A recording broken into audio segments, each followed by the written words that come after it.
오늘 말씀을 시작하기 전에 양해의 말씀을 드리자면 오늘 말씀은 조금 어렵습니다. 그것은 오늘 나누고자 하는 내용이 다소 좀 복잡하기 때문이기도 하고 또 아직 제 안에 그 내용들을 쉽게 재밌게 풀어 설명할 능력이 없기 때문일 것 같은데요. 여러분 부디 너그러이 여겨주시고 집중해서 특별히 오늘은 함께 사유하면서 말씀을 따라와 주시면 감사하겠습니다. 자, 그럼 지금부터 믿음의 삶, 사랑의 삶이라는 말씀 제목으로 함께 하나님의 말씀 나누도록 할 텐데요. 자, 오늘 말씀의 중심 주제인 이 믿음이라는 단어에 이르기까지, 이 믿음이라는 단어에 이르기 위하여 먼저 이 시간에는 우리 지난주 나누었던 말씀을 함께 복습하는 시간을 가져보도록 하겠습니다. 자, 지난주 우리는 모든 사람이 절망 가운데 빠져 있음을 나누었습니다. 모든 사람이 죄로 인해 하나님과의 관계가 끊어짐으로 이제 더 이상 나는 누구인가에 대하여 설명할 수 없는 그런 상태가 된 것입니다. 사람은 하나님께서 너는 사람이다, 너는 하나님의 형상이다 라고 불러주심으로 말미암아 난 사람이구나, 난 하나님의 형상이구나 라는 이 존재인식이 생겨나게 된 것인데, 죄로 인해 나를 설명해줄 그 하나님과의 관계가 끊어지자 이로 인해 모든 사람은 더 이상 이 나를 정의할 수 없는, 나를 설명할 수 없는 상태, 곧 존재적 절망에 빠지게 되었다는 것이죠. 자, 그리고 이어서 대부분의 사람들은 그 절망 속에 아무 생각 없이 그냥 살고 있지만 일부 사람들은 그 절망을 벗어나기 위해 세상이 보편적으로 말하는 주류 혹은 비주류의 영역으로 달려가게 되었음 또한 나누었습니다. 대부분의 사람들은 편안하다고 여겨지는 그 절망 속에 머물러 있지만 일부 사람들은 저 사람은 어떤 회사에 다니는 사람이야, 저 사람은 강남 어느 아파트에 사는 사람이야 라고 사람들이 불러주는 그 자리로 향하여 그곳에서 나를 존재하게 하고자 하는 삶을 살게 되었고, 또 누군가는 저 사람은 뜻이 있는 사람이야, 저 사람은 참 개성 넘치는 사람이야 라고 사람들이 불러주는 자리로 향하여 그곳에서 내가 누구인지를 설명하고자 하는 삶을 살게 되었다는 것입니다. 그리고 어떤 방향이든 그 길로 나아가서 이제 사람들이 누군가 나를 무엇인가로 불러주기 시작하는 그 단계에 이르렀을 때 세상은 그 모습을 성공이라고 말하기도 하는 것이죠. 자, 그러나 세상이 성공이라고 부를지라도 나를 설명할 수 없는 절망을 피해 달려간 사람들이 그 자리에서 마주하게 되는 것은 여러분 무엇입니까? 더 큰 절망입니다. 자, 왜죠? 자, 왜냐하면 그 자리에 다다르면 모든 사람은 이제 나를 설명할 수 있게 되었다 라고 착각하는 그 환각에 빠지는 어쩌면 가장 지독한 절망에 이르거나, 혹은 내가 생각한 어느 목표 지점에 다다르면 나를 설명할 수 있을 것이라 생각했던 그 자리에 서보면 세상 그 무엇으로도 설명되지 않는 나를 더 실제적으로 마주하는 그 절망을 만나게 될 것이기 때문입니다.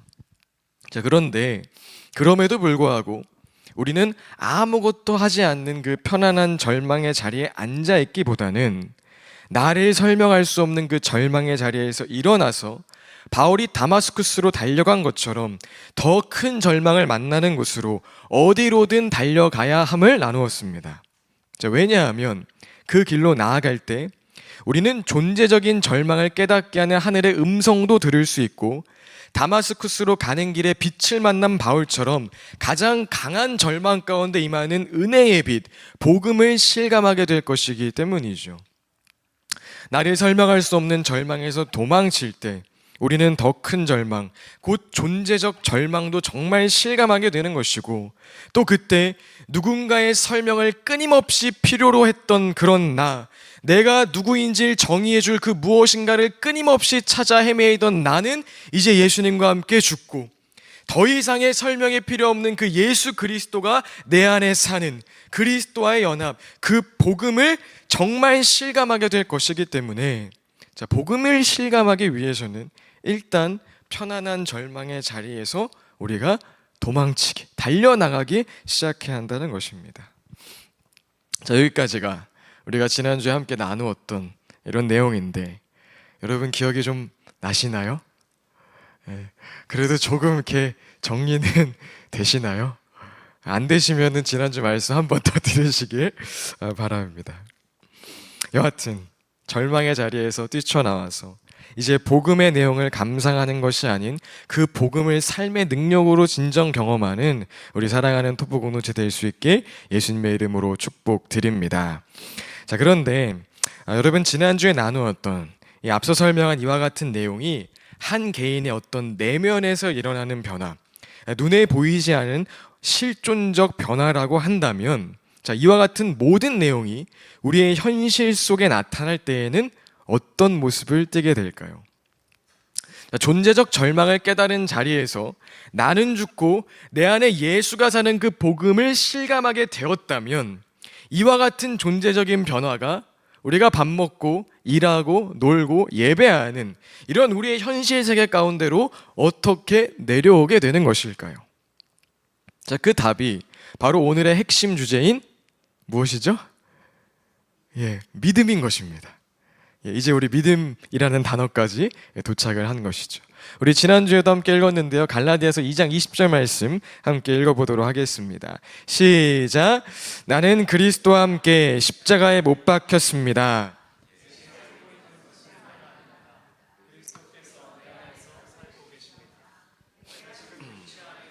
있는 삶은 나를 사랑하셔서 나를 위하여 자기 몸을 내어주신 하나님의 아들을 믿는 믿음 안에서 살아가는 것입니다. 아멘.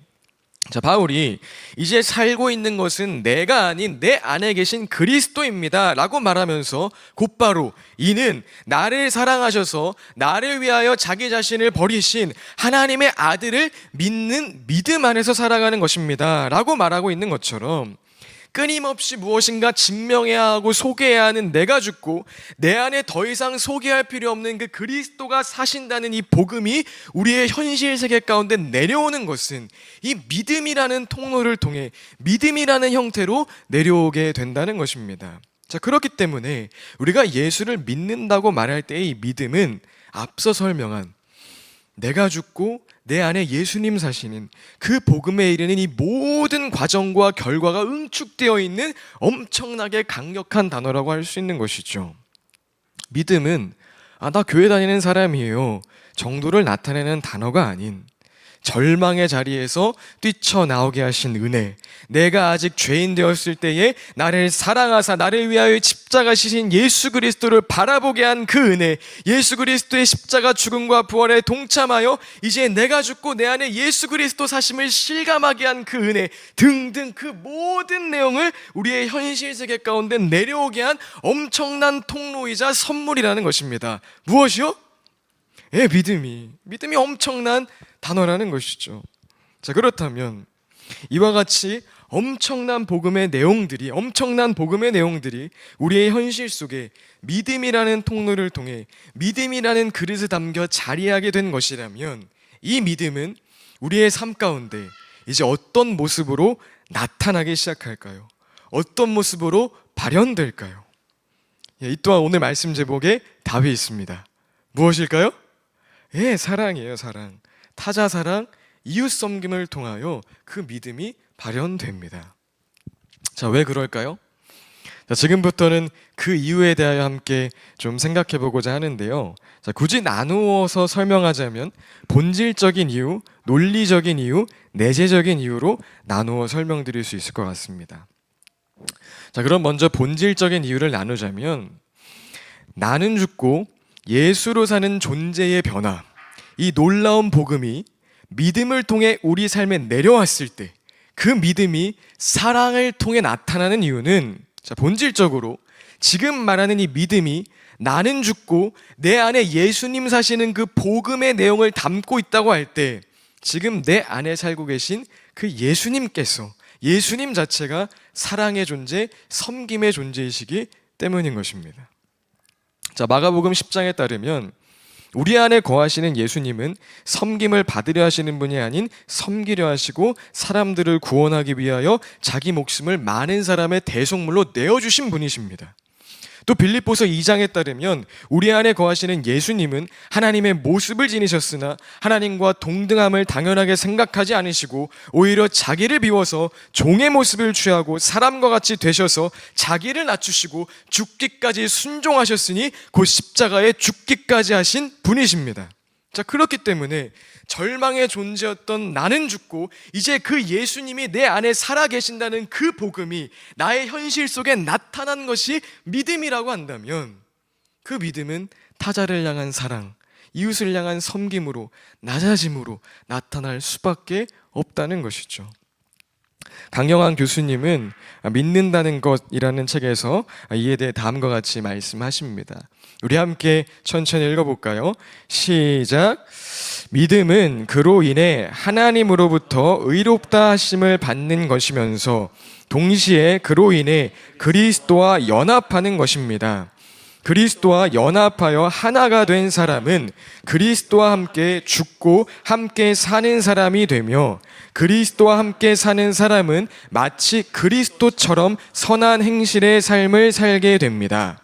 이때 그리스도인은 그리스도 안에서 모든 사람을 섬기는 종이 됩니다. 네.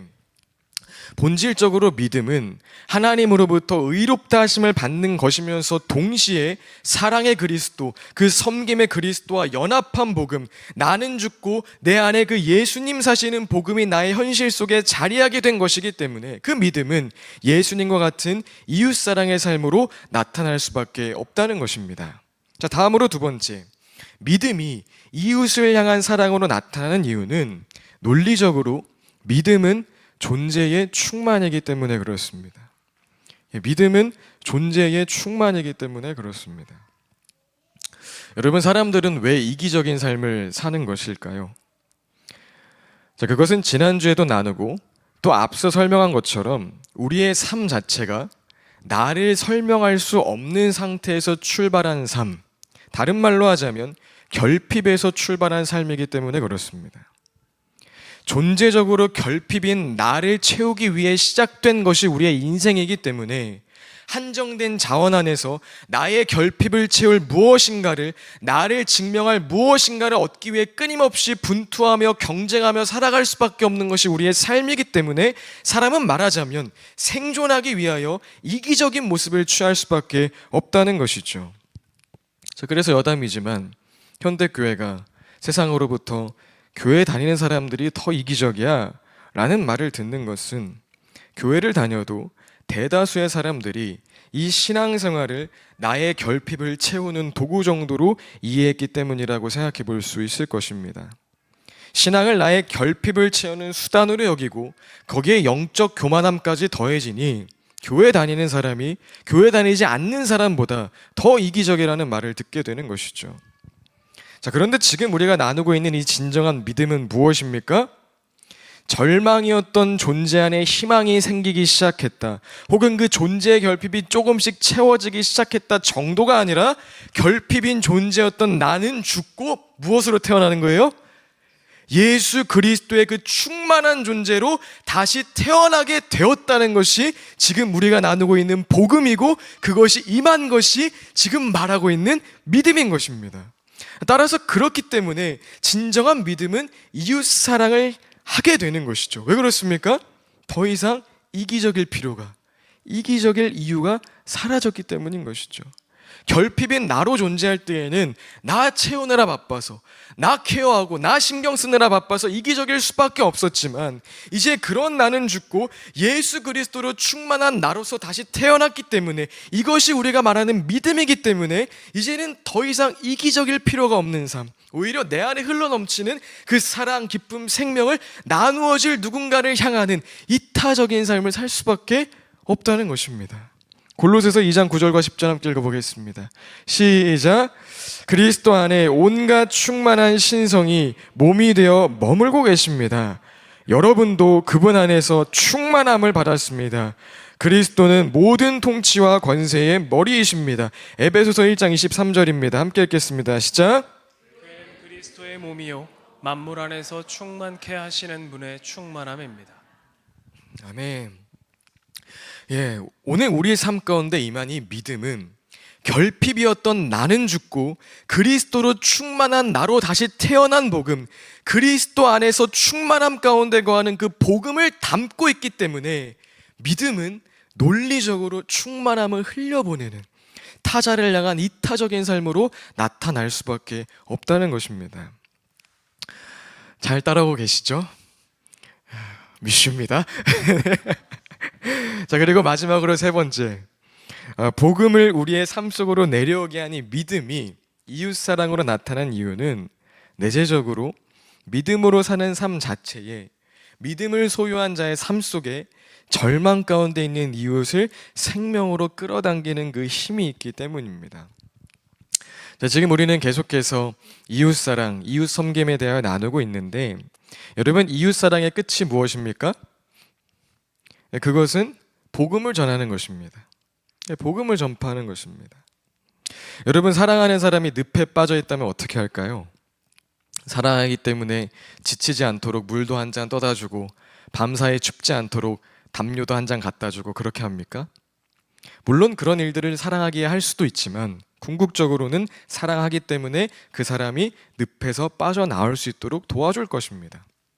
자, 이처럼 이웃사랑, 이웃섬김의 끝은 단순히 구제하고 참아주고 착하게 말하는 어떤 윤리도덕적인 차원에서 머무는 것이 아니라 결국 복음 전파의 단계로 내 이웃 또한 존재적 절망에서 빠져나와 그리스도와 연합하는 복음을 만날 수 있는 단계로 나아가게 된다는 것입니다. 자, 그런데 바로 믿음의 삶 자체가 절망에 있는 누군가를 생명으로 끌어당기는 힘을 가지고 있기 때문에 믿음을 소유한 자는 사실 특별히 엄청나게 노력하지 않아도 자동적으로 이웃사랑의 삶을 살아가게 된다는 것이죠. 자, 그럼 왜 이 믿음의 삶 자체에 사람들을 구원으로 이끄는 힘이 있고 매력이 있는 것일까요? 자, 믿음을 소유한 자는 세상에 이해할 수 없는, 세상이 주목할 수밖에 없는 무엇인가 달라도 다른 삶을 살아가기 때문인 것입니다. 자, 바울은 고린도후서에서 자신의 삶, 곧 믿음으로 사는 자의 모습에 대하여 다음과 같이 말합니다. 고린도후서 6장 9절과 10절입니다. 함께 읽겠습니다. 시작. 이름 없는 사람 같으나 유명하고 죽는 사람 같으나 보십시오, 살아 있습니다. 징벌을 받는 사람 같으나 죽임을 당하는 데까지는 이르지 않고 근심하는 사람 같으나 항상 기뻐하고 가난한 사람 같으나 많은 사람을 부유하게 하고 아무것도 가지지 않은 사람 같으나 모든 것을 가진 사람입니다. 네. 나는 죽고 내 안에 예수님이 사시는 이 복음이 내 삶 가운데 내려온 그 믿음을 소유한 자는 세상의 관점에서 근심해야 할 때 기뻐하고 가난한데 많은 사람을 부유하게 하고 아무것도 가지지 않은 사람인데 모든 것을 가진 사람처럼 행동한다는 것입니다. 그리고 바로 이와 같이 믿음을 소유한 자의 삶은 세상이 볼 때 무엇인가 달라도 너무나 다른 삶이기 때문에 절망 가운데 있는 사람들이 그 모습에 끌림을 받게 된다는 것이죠.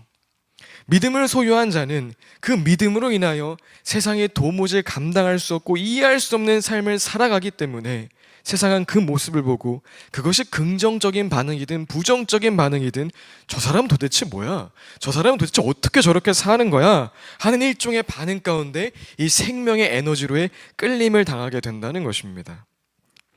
자, 지금까지의 내용을 한번 정리하자면 절망의 끝에서 만난 복음, 나는 죽고 내 안에 예수 그리스도 사시는 그 복음은 우리 삶에 무엇으로요? 믿음으로 자리하게 되고 그 믿음은 무엇으로? 이웃 사랑으로 나타나게 되는데 그 이유는 첫째, 믿음은 본질적으로 사랑과 섬김의 삶을 사신 예수님께서 누구 안에? 내 안에 거하심을 믿는 것이기 때문이고, 둘째, 논리적으로 믿음은 존재의 충만으로서 흘러 넘칠 수밖에 없는 것이기 때문이고, 마지막으로 세 번째, 이웃사랑의 끝이 복음 전파라 할 때에 믿음이 자리한 믿음의 삶 자체에 이웃을 생명으로 끌어당기는 그 힘이 내재하고 있기 때문이라는 것입니다. 지금까지 나눈 이 내용처럼 나는 죽고 예수로 사는 복음이 나의 현실 가운데 내려온 그 믿음으로써 이웃을 향하는 사랑의 삶을 살아가는 저와 여러분 될 수 있길 예수님의 이름으로 축복드립니다. 자, 이제 오늘 본문을 잠시 살펴보자면 자, 우리는 오늘 본문에 나타난 바울의 모습을 통해서도 지금까지 나눈 것처럼 믿음으로 사는 자, 사랑으로 살아감을 보게 됩니다. 자, 오늘 본문은 이제 바울이 가이사랴에서 로마로 후송되는 그 장면을 상세하게 묘사해주고 있는데요. 사도행전의 저자인 누가는 먼저 그 길에 바울이 탄 배가 큰 폭풍을 만나게 되었음을 우리에게 말해주고 있습니다. 우리 15절과 20절 함께 읽어보겠습니다. 시작. 배가 폭풍에 휘말려서 알 수 없으므로 우리는 체념하고 떠밀려 가기 시작하였다. 여러 날 동안 해도 별도 보이지 않고 거센 바람만이 심하게 불었으므로 우리는 살아남으리라는 희망을 점점 잃었다. 네, 바울이 지금 타고 있는 배가 삶에 대한 희망이 사라질 정도의 큰 폭풍을 만나게 되었다는 것이죠. 선장이든 부선장이든 백부장이든 어떤 사람이든 내 목숨 하나 지키기도 버거운 힘겨운 상황을 만나게 되었다는 것입니다. 자, 그런데 여러분, 이때 바울이 보여준 모습이 어떤 모습입니까? 사랑으로 사람들을 섬기는 것이었습니다. 여러분, 이 시간 배에 있는 다른 사람들은 막 그 폭풍 가운데 살기 위해 막 이거 붙잡고 저거 붙잡으면서 있는데, 바울 혼자서 이곳저곳을 막 뛰어다니면서 사람들을 섬기고 격려하고 있는 그런 모습을 상상하면서 다음의 구절을 함께 읽어보았으면 좋겠습니다. 우리 22절부터 25절까지 말씀입니다. 함께 읽겠습니다. 시작.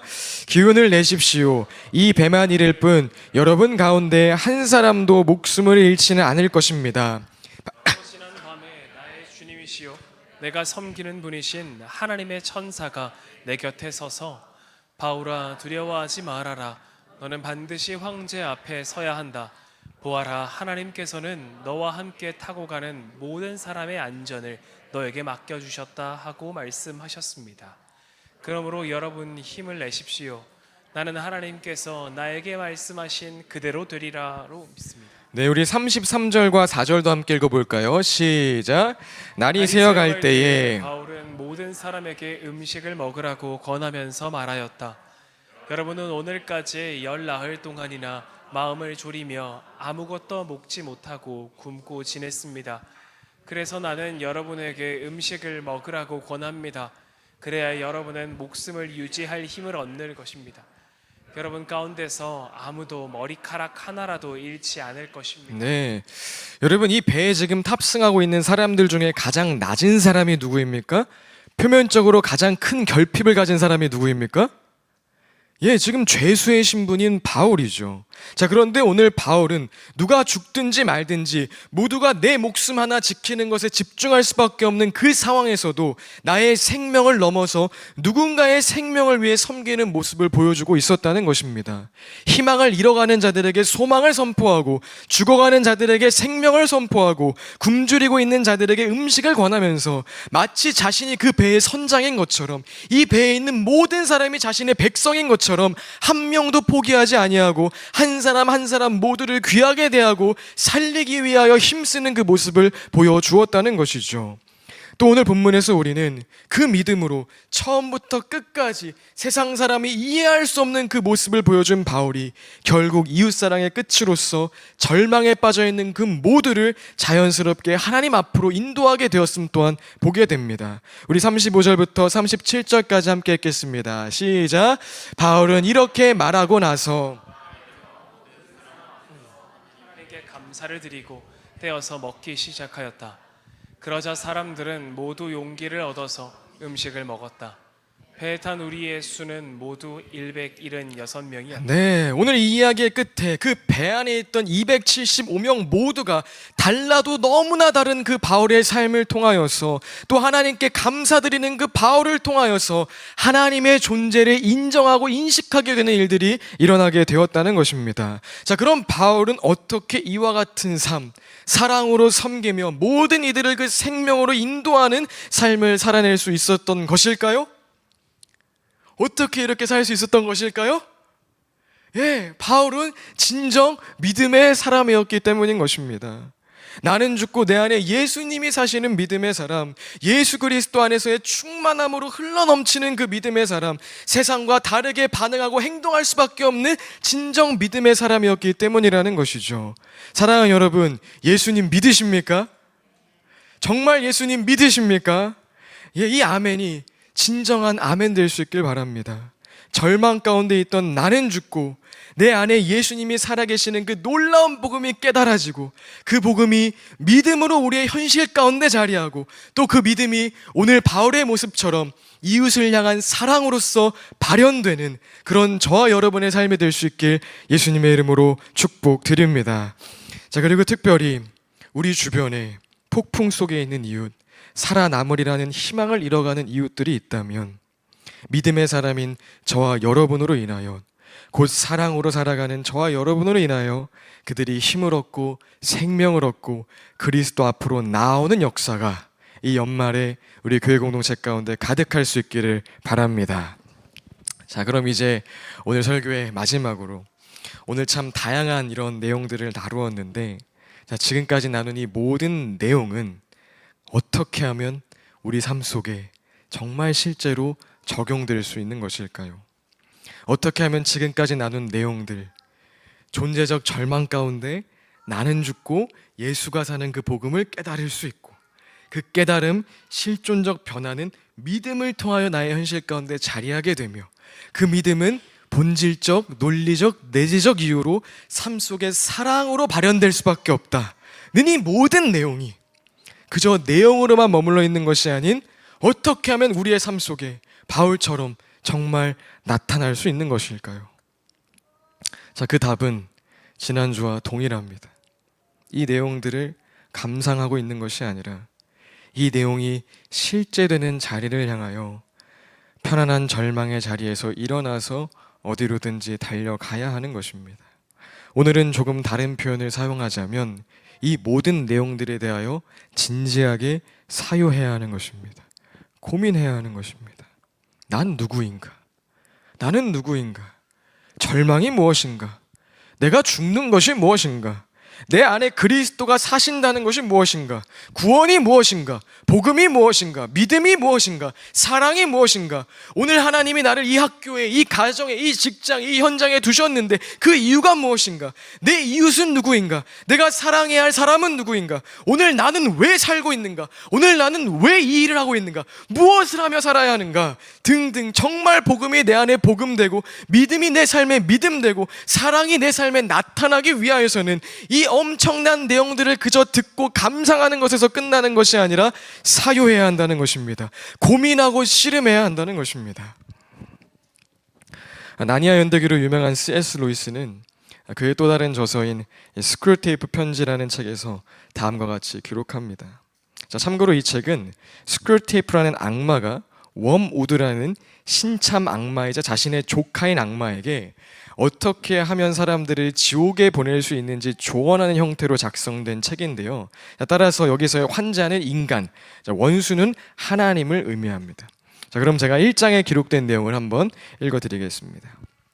아무튼 논증이라는 행위는 잠자고 있는 환자의 이성을 흔들어 깨우는 거나 다름없는 짓이야. 그러니 너는 무슨 일이 있어도 그의 시선을 감각적 경험의 흐름에 붙들어 두어야 해. 그것이야말로 실제의 삶이라고 믿도록 가르치되 실제가 무슨 뜻인지는 절대 묻지 못하게 하거라. 너의 임무는 환자의 곁을 지키며 그가 제대로 생각하지 못하도록 방해하는 것이라는 점을 명심해야 한다. C.S. 루이스의 성경적 상상력에 따르면 고참 악마인 스크롤테이프가 조카 악마에게 가르치고 있는 이 내용처럼 사탄의 역할은 사람들로 하여금 생각하지 못하도록 하는 것, 그냥 감각적 현실, 그 감각적 경험, 세상의 일들에 정신없이 살아가도록 만드는 일이라는 것입니다.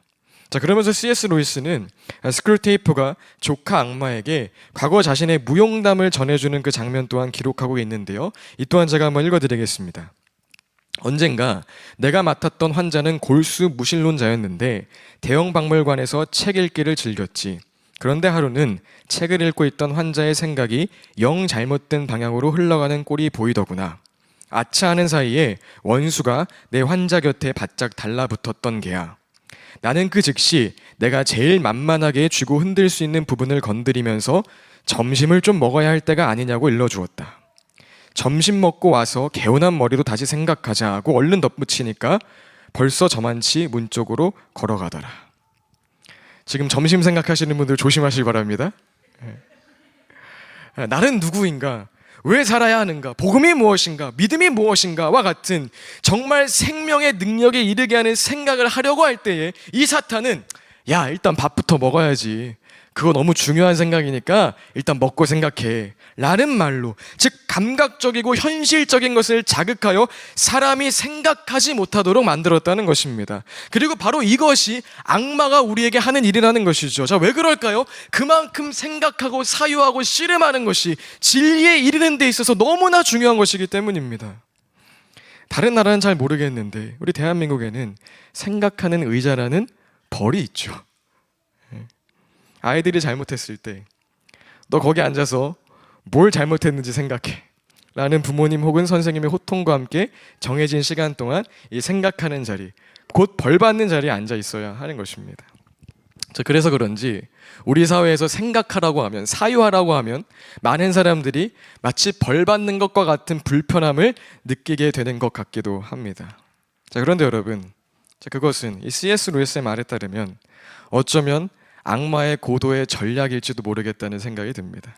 어렸을 때부터 생각하는 것, 사유하는 것은 피곤하고 힘들고 안 좋고 불편한 것이라는 그 인식을 모두에게 심어준 것이죠. 사랑하는 여러분, 생각하는 것은 절대 잘못된 것이 아닙니다. 사유하는 것은 절대 벌이 아닙니다. 생각해야 합니다. 고민하지 말고 믿어. 그냥 아멘 해. 덮어놓고 믿어. 라고 말하는 교회들이 여전히 있다는 소식이 들리는데 여러분, 아닙니다. 그것은 스쿨테이프와 같은 악마의 말이지 하나님의 말씀이 아닙니다. 우리에게 주어진 엄청난 복음의 능력, 믿음의 능력, 사랑의 능력에 대해 고민하고 씨름하고 사유해야 하는 것입니다. 또 독일의 신학자이자 목회자인 보네퍼는 나를 따르라는 책에서 다음과 같이 기록합니다. 함께 읽어볼까요? 시작. 결과인 은혜인 값비싼 은혜이다. 우리 한 번 더 읽어볼까요? 시작. 전제인 은혜는 가장 값싼 은혜이고 결과의 은혜는 값비싼 은혜이다. 네, 여러분, 이게 무슨 말인가 하면 오직 은혜로만 의롭다고 인정받는다는 이 말씀은 동일한 말씀이지만 그 말씀을 어느 위치, 어느 포지션에서 받아들이냐에 따라서 결과는 완전히 달라진다는 것입니다. 예를 들어 종교개혁을 일으킨 마틴 루터가 정말 하나님 앞에서 의롭게 살기 위하여 목숨을 걸고 정말 씨름하고 분투한 끝에 오직 예수 그리스도의 십자가 은혜로만 의롭게 된다는 것을 깨닫고 오직 은혜다 라고 그렇게 결과적으로 외친 것과 어떠한 내면의 고민과 씨름도 하나 없이 편안한 교회 의자에 앉아서 설교자가 전하는 우리는 우리의 행위와 노력이 아닌 오직 주의 은혜로 구원을 얻게 되었습니다 라고 하는 그 말을 감상한 후에 오직 은혜다 라고 전제적으로 말하는 것은 천지 차이라는 것이죠. 오직 은혜라는 말의 의미와 깊이와 크기는 동일하지만 그 말씀을 어느 위치에서 대하고 받아들이냐에 따라서 그 말씀이 삶 속에 능력되어 나타나는 것은 완전 다를 수밖에 없다는 것입니다. 그렇기 때문에 오늘도 이 나눈 내용들을 그저 감상하면 안 되는 것입니다. 복음, 십자가, 그리스도와의 연합, 믿음, 사랑과 같은 너무나 놀랍고 엄청난 이야기들을 그렇구나 와 같은 한 번의 깨달음 혹은 예배 때 흘린 한 번의 눈물로 곧 전제적인 것으로 여겨서는 안 된다는 것이죠. 정말 복음이 내 삶 가운데 믿음으로 내려와 사랑으로 나타나기 위해서는 생각해야 하는 것입니다. 루터처럼 목숨 걸고 씨름해 봐야 하는 것입니다. 이 모든 내용이 전제가 아닌 결론적인 것이 되기까지 진짜 진지하게 한번 사유해 봐야 하는 것입니다. 말씀을 정리합니다. 사랑하는 여러분, 존재적인 절망 가운데 있는 나는 죽고 내 안에 예수님 사시는 그 복음을 실감할 수 있길 바랍니다. 그리고 그 복음이 나의 삶 속에 믿음으로 내려와 오늘 바울이 보여준 모습처럼 사랑으로 우리의 삶 속에 발현되는 그런 저와 여러분의 삶이 될 수 있길 바랍니다. 그리고 이를 위하여서 오늘 나눈 이 내용들, 여러분 이번 주는 꼭 유튜브 통하여 한 번 더 들으시고 이 모든 내용이 진정 나의 이야기가 되기까지 사유하시고 씨름하시고 더욱 갈망하시길 예수님의 이름으로 축복드립니다. 우리 그 마음 가지고 오 주여 당신 앞에 함께 찬양하도록 하겠습니다.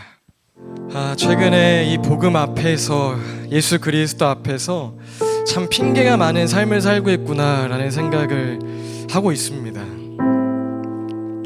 여러분, 난 할 수 없어요 라고 말하면 주님 뭐라고 하실까요? 내 오른손이 널 붙들고 있다 라고 말씀하십니다. 난 자격이 없어요 라고 말하면 주님 뭐라고 하실까요? 나의 보혈이 널 의롭게 했다 라고 말씀하실 것입니다. 나는 안 돼요 라고 말하면 주님 뭐라고 하실까요? 내 못 박힌 두 손이 널 안고 있다 라고 말씀하실 겁니다. 다 의미 없어요 라고 말하면 주님 뭐라고 하실까요? 너 내 자녀야 라고 말씀하실 것입니다. 하나님, 난 이게 부족한데요, 이게 연약한데요, 나는 죄인인데요, 나는 너무 어린데요, 나는 나이가 너무 많은데요. 하나님 뭐라고 하실까요? 너 안에 나 있잖요, 내가 너 위해 죽었잖요. 이거 어디 사투리예요? 모르겠어요. 네. 주님 그렇게 말씀하실 겁니다. 네. 그걸 믿는 게 뭐예요? 그게 믿음인 거예요. 이 내용이 내려온 게 뭐예요? 그게 믿음인 거예요. 그러니까 사실은 우리가 믿는다고 말하면서도 사실 안 믿으면서 사는 거죠. 다시 한번, 하나님 나의 삶의 형편 아시잖아요. 요즘 세상이 어떤지 아시잖아요. 요즘 세상 문화가 어떻고 사람들의 삶이 어떤지 아시잖아요. 이곳에서 믿음으로 살기 얼마나 어려운지 아시잖아요 라고 하면 주님 뭐라고 하실까요? 내가 죽었잖요. 이게 복음이고 그게 내려온 것이 믿음이라는 거예요. 그렇기 때문에 우리는 모든 삶의 이유와 핑계를 뒤로 한 채 오늘 사랑하며 살 수 있는 거죠. 흘러넘치는 충만으로 살 수 있는 거죠. 이 믿음이 실제될 수 있기를 바랍니다. 이 내용이 좀 더 기억에 남기 위해 한 가지 이야기를 드리자면, 한번 제가 나눴던 것 같은데 제가 수학을 못하는 이유라는 이야기로 한번 나눈 적이 있습니다. 제가 왜 수학을 못할까요? 제가 흔히 말하는 수포자인데요. 왜 그럴까요? 답지를 봤기 때문입니다. 제가 잔머리가 되게 좋아요. 초등학교 때 기억나는 게 ABCD를 모르고 영어 시험을 80점 맞은 사람이에요. 그러니까 잔머리가 어마어마한 거죠. 그러니까 수학 문제를 이렇게 보면 안 풀리잖아요. 그럼 답지를 봐요. 그럼 어때요? 명쾌하잖아요. 그럼 이렇게 공식이 있어서 이 답이 나온 거구나. 그럼 풀어요. 근데 여러분, 이게 수학 실력이 느는 겁니까?